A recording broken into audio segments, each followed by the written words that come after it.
I always refer to war as the last great unsolved public health crisis because we've got some incredible abilities to control disease in ways that our ancestors couldn't have dreamed of. Now, it doesn't mean that there aren't wahoos like RFK Jr. trying to tell people that somehow vaccines are bad for them when, of course, we don't walk around with the same rates of polio or mumps or other extremely dangerous, serious vaccine preventable diseases because of how effective vaccines have been.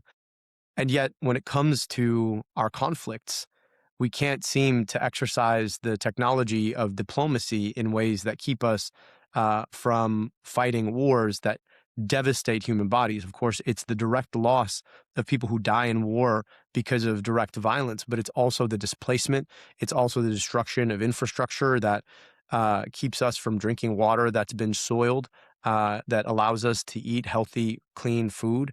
And when you violate that, people live in circumstances that are devastated. It creates the breeding ground for so many other diseases, whether they are mental illnesses like PTSD or depression or anxiety, or of course, there are physical illnesses like onsets of vaccine preventable diseases because of decimated waterways and food environments.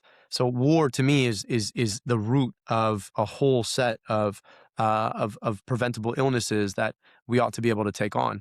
And I come at all of these questions, whether it's the fight for Medicare for all here at home or the fight against dumbass wars like the one in Iran, from my training as a physician.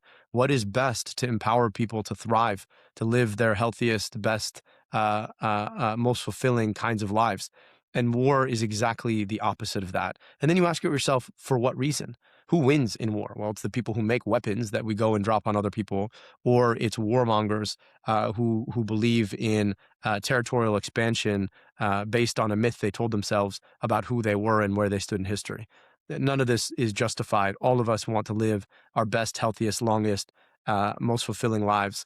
And it requires us to be able to double down on diplomacy and to see one another as fellows in humanity, rather than as adversaries on some kind of mythical battlefield. And what is the connection between money and politics and the forever war? Why does this keep happening? Right now, our system is corrupted by the wealth that can be spent to beget more wealth. So if you are a weapons manufacturer, or you are an oil and gas company, or you are someone who's dead set on tying our foreign policy interests to those of a foreign government, you can spend tens, if not hundreds of millions of dollars in electioneering and attack ads, in claims that have nothing to do with your central goal, to try and influence our political system. I'm running in Michigan for US Senate. There are going to be tens of millions of dollars spent against me because of my anti-genocide, my anti-war stances. They're not going to come at me because I'm anti-war, because of course they know that the broad swath of the American public and the Michigan voters agree with me on that. They're going to come at me in smears and attack ads, and they're going to spend tens of millions of dollars to try and shift public opinion simply because I stand up against war. Most of that spending is going to be coming from AIPAC, a MAGA billionaire-backed special interest group that wants us to believe that our most important foreign policy goal is about justifying and backstopping the interests of leadership in Israel. And I stand forthrightly against that because I've watched as Israel has committed apartheid, committed genocide, and now taking us into war. We're watching as our own tax dollars are being used for the goal of territorial expansion on their behalf, while it's spiking our gas prices and sending us into an energy catastrophe. This isn't in the best interest of anybody in the United States, but it may be in the best interest of Benjamin Netanyahu and his government. And that's why we're at war right now. And it is not in the best interest of Jewish people. I started this podcast precisely to fight against the Jews being used as the face of war. I've said it before, and I'll say it again. Raytheon is not my cousin. I don't want to.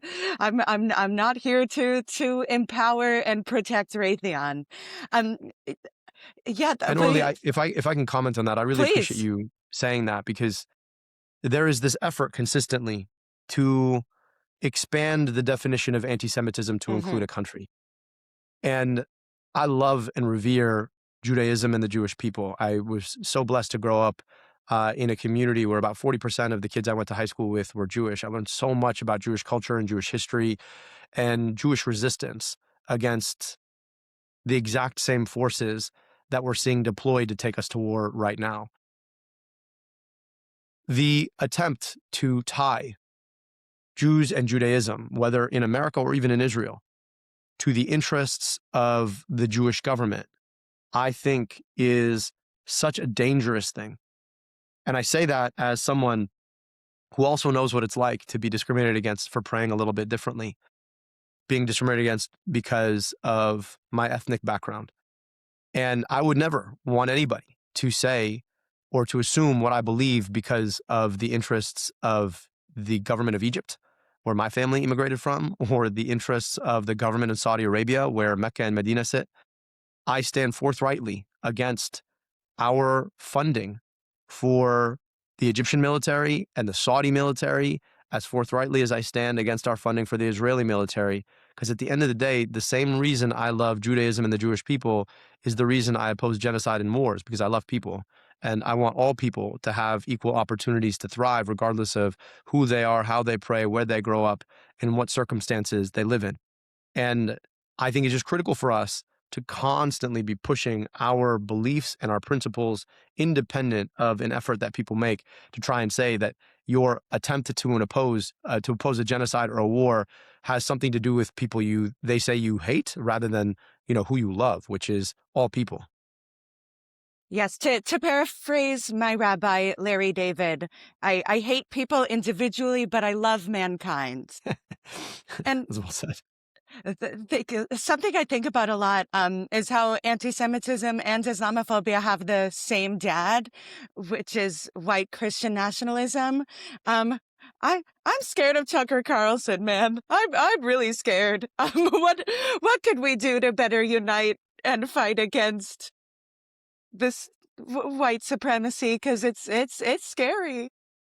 It is. And I think our job is to constantly say what we're for and what we're about. No one group gets a monopoly on power. No one group gets a monopoly on pain. And our responsibility is to make sure that everybody's pain is taken seriously in the same way and that we build a world where we can come together to ease all of our pain. I got two little girls at home, and when I look those little girls in the eye, I know what I feel. And I know that everybody who's got children or got loved ones, we all feel the same things. That is the least common denominator of being human. And I think it is critical for us to tap into that thing, to be asking, how do we then lock arms with each other around building the kind of world where nobody thinks that they can declare war on other people because they look different or pray different? That is the question I think should drive all of us. And I think we've got to unite around that as people who recognize the responsibility to invest in people.